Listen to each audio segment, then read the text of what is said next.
آپ کا نام حسن رکھا گیا تھا، لیکن آپ معروف ہیں معین الدین کے نام سے اور اسی طرح غریب نواز کے نام سے۔ یہ آپ کے لیے بہت بڑی سعادت ہے، اور یقیناً اس میں انسان کا ذاتی کمال نہیں ہوتا، بلکہ صرف اور صرف اللہ تبارک و تعالیٰ کا کمال ہے، اس کے ازلی فیصلے ہیں کہ اللہ تعالیٰ کس کو کس کے گھر میں پیدا کرتا ہے۔ لہٰذا آپ کو سید گھرانے میں پیدا کیا، آپ نبی کریم صلی اللہ علیہ وسلم کی آل پاک میں سے تھے اور نجیب الطرفین ہیں، یعنی حسنی حسینی سید ہیں۔ اگر والدہ کے واسطے سے دیکھیں اور والد کے واسطے سے تو امام حسن اور امام حسین دونوں سے جا کے آپ لوگوں کا سلسلہ ملتا ہے، تو یہ اس خاندان کے چشم و چراغ ہیں۔ تو پھر کوئی غالباً تعجب نہیں ہونا چاہیے کہ جب اس خاندان سے کسی کا تعلق ہو اور وہ اپنی صلاحیتوں کو صحیح استعمال کرے، احساس ذمہ داری بھی ہو، تو اللہ تبارک و تعالیٰ ان کو نکھار دیتا ہے، مزید سنوار دیتا ہے اور ان کے فیض کو مزید عام کر دیتا ہے۔ اس لیے میں نے گزارش کی کہ ہر نبی کریم صلی اللہ علیہ وسلم کی آل پاک سے تعلق رکھنے والا تبلیغ دین بھی کرے، علم دین سیکھے، عالم دین ہو، ضروری نہیں ہوتا، لیکن اللہ تعالیٰ نے بہرحال ایک بہت بڑی سعادت سے نوازا اور آپ نے اپنی ذاتی کوششوں سے اس سعادت کو مزید بڑھایا اور آپ باقاعدہ ایک عالم دین بنے اور ایک مفتی کی حیثیت سے بھی متعارف ہوئے۔ ابھی ہمارے ہاں ایک المیہ ہے کہ ہم اکابرین کو صرف ایک صوفی شخصیت کے اعتبار سے، ایک بزرگ کے اعتبار سے، کرامات کے اعتبار سے، تبلیغ دین کے اعتبار سے تو متعارف کرواتے ہیں، لیکن علمی حیثیت سے بعض اوقات ہماری توجہ اس طرف نہیں ہوتی۔ جتنے ہمارے ینگسٹرز ہمیں دیکھ رہے ہیں، یاد رکھیں کہ خواجہ معین الدین اجمیری رحمۃ اللہ علیہ 15واں سال تھا جب آپ کے والد صاحب کا انتقال ہوا، اور پھر آپ نے ایک باغ تھا اور کنواں تھا، کنویں سے پانی نکالتے تھے، باغ کو پانی دیتے تھے، اسی سے آپ کا گزر بسر تھا،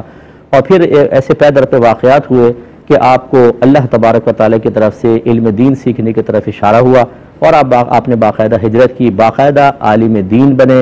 ایک اچھے مفتی بنے، اور پھر آپ نے آ کر علم کی شمع کو روشن فرمایا۔ تو اگر ہم یوں کہیں کہ آپ ایک عالم اور مفتی بھی تھے تو یہ بیجا نہیں ہے، جیسے شیخ عبد القادر جیلانی رضی اللہ تعالیٰ عنہ ایک بہت بڑے عالم اور ایک بہت بڑے مفتی بھی تھے، لیکن بس وہی بات ہے، یہ میرا لفظ بھی آپ کو شاید اجنبی لگے گا، مفتی معین الدین چشتی اجمیری، علامہ معین الدین چشتی اجمیری، کیونکہ یہ ہمارے کان ان شخصیات کو ان الفاظ کے ساتھ وابستہ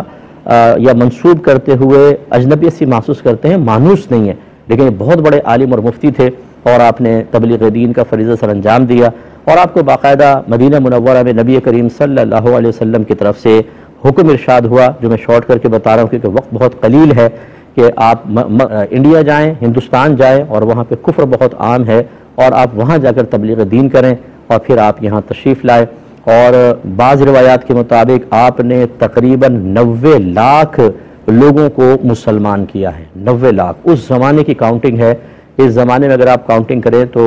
تھوڑا مسٹیک ہو جاتی ہے، اس زمانے کے لوگ بھی متقی تھے، پرہیزگار تھے، بڑی احتیاط کے ساتھ انہوں نے یہ تعداد منتخب کی ہوگی یا اس کو مطلب محفوظ رکھا ہوگا، تو 90 لاکھ کا ہندسہ سامنے آتا ہے، اس کا مطلب ہے بہت زیادہ لوگوں کو آپ نے مسلمان کیا۔ اور جب ایک شخص کسی کو ہم نیکی کی راہ پہ لگا دیتے ہیں، مسلمان کرتے ہیں، اس کے بعد وہ جتنے بھی نیک عمل کرتا ہے، پھر اس کے بعد اس کی اولاد، اس کی نسلیں جو مسلمان ہوتی رہتی ہیں اور نیک اعمال کرتی ہیں، تو یقیناً پہلے جس شخص جو اس کی بنیاد بنا تھا اس کے لیے بہت ہی بڑا ثواب جاریہ ہو جاتا ہے۔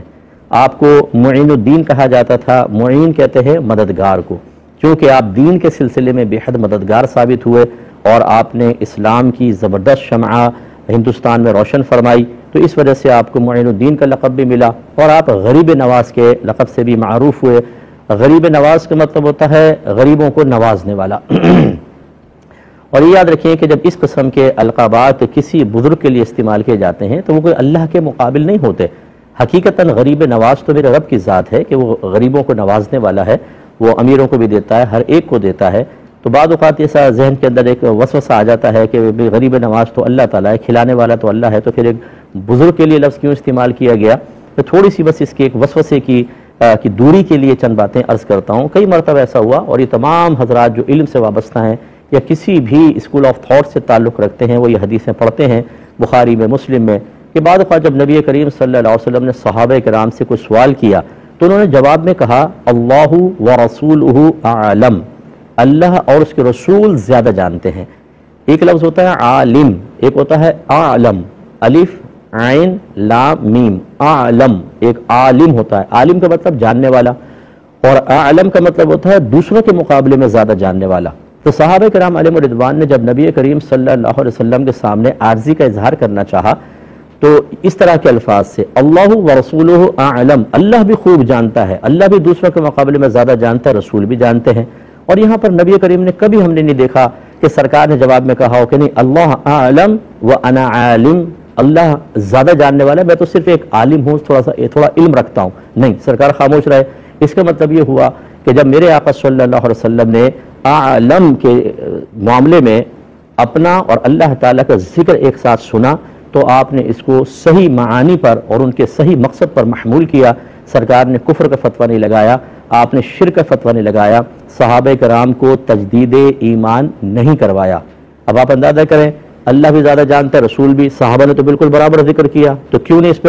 حکم شرک لگے گا؟ جواب یہی ہوگا کہ بظاہر الفاظ تو ایسے ادا کیے لیکن ان کے ذہن میں صحیح عقیدہ موجود تھا کہ اللہ بھی اعلم ہے، رسول بھی اعلم ہے، لیکن اللہ کا عالم ہونا نبی کریم کے بھی مقابلے میں ہے کہ اللہ کے علاوہ کوئی اللہ سے زیادہ نہیں جانتا، اللہ ہی سب سے زیادہ علم رکھتا ہے، اس لیے اللہ تو نبی کریم سے بھی اعلم ہے، اور نبی کریم صلی اللہ علیہ وسلم اعلم ہیں لیکن اللہ کے مقابلے میں نہیں بلکہ مخلوق کے مقابلے میں، لہذا تمام مخلوق سے زیادہ علم ہمارے نبی کریم صلی اللہ علیہ وسلم کو ہے، آپ اعلم الخلق ہیں۔ تمام جتنی بھی آدم علیہ السلام سے لے کر قیامت تک لوگ آتے رہیں گے، سب سے زیادہ علوم میرے آقا صلی اللہ علیہ وسلم کو حاصل ہوئے۔ اس کے علاوہ ان کے ذہن میں بنیادی فرق یہ تھا کہ اللہ تعالیٰ کا وصف علم سے متصف ہونا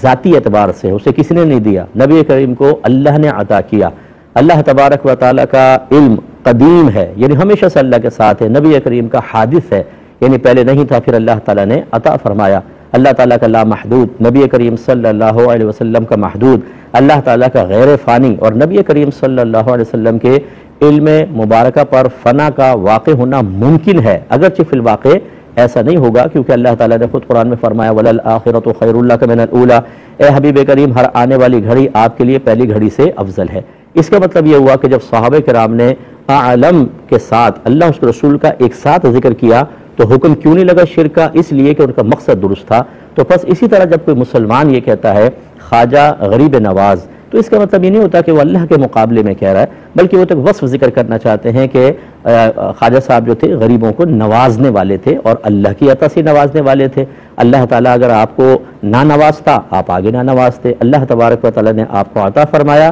اور آپ نے کبھی اس چیز کو دینے میں بخل سے کام نہیں لیا اور آگے آپ تقسیم فرماتے رہے۔ تو لہٰذا غریب نواز کہنے میں کوئی شرک یا کفر کا پہلو نہیں ہے، اور اگر کوئی غریب نواز آپ کو قرار دیتا ہے تو غلط معانی پر محمول کر کے اس کے غلط مفہوم نکال کر پھر سخت قسم کا فتویٰ جاری کرنا یہ بالکل مزاج شرع کے خلاف ہے۔ تو خواجہ غریب نواز رحمۃ اللہ علیہ نے لوگوں کو نوازا